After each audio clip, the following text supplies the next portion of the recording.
Passage 3. The environmental benefits of eating insects.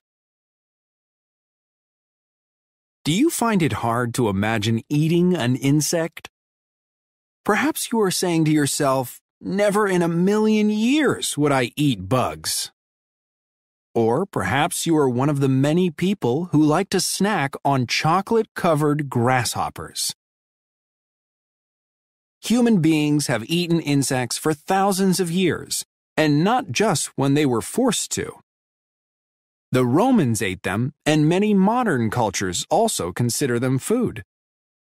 According to the United Nations, UN, people today eat over 1,400 species of insects. They eat them in 29 countries in Asia, 36 countries in Africa, and 23 in the Americas.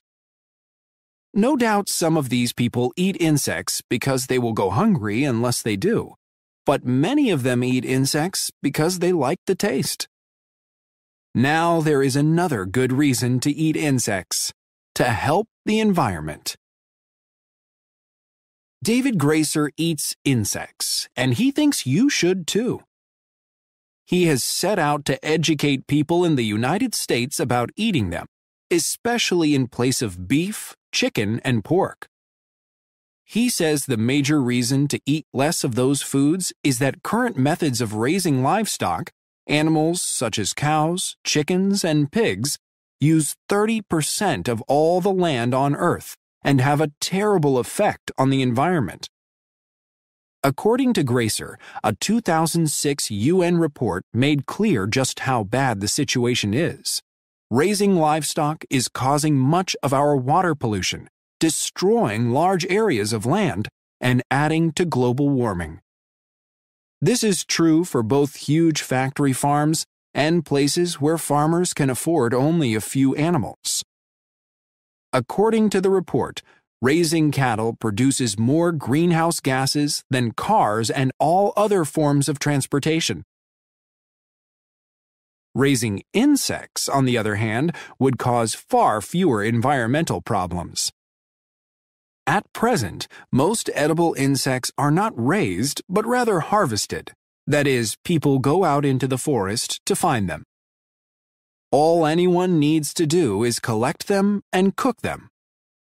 However, increased demand has led some farmers to start raising them, as in Thailand, where many types of insects are popular snacks. David Gracer also points out some of the benefits that insects offer as food. For example, if you are trying to lose weight, you might like to know that grasshoppers contain only 1/3 the fat found in beef. Insects are also a good source of protein.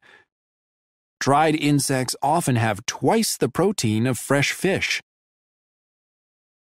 In terms of protein, insects again compare well with beef. For every pound of grain that insects eat, they create far more protein than cattle do. Cattle have to eat several pounds of grain to produce just 1 pound of beef. In other words, cattle are not adding to the world's food supply, they are subtracting from it. Cattle also require huge amounts of another valuable resource: water.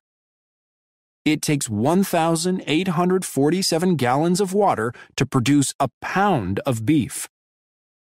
That will get you only 3 or 4 hamburgers. The idea of insects as food has the support of experts such as Robert Koch, who teaches bioresource engineering at McGill University in Montreal. Professor Koch sees insects as a great source of protein. He has long spoken in favor of farming them, although he's not sure many Canadians are open to the idea.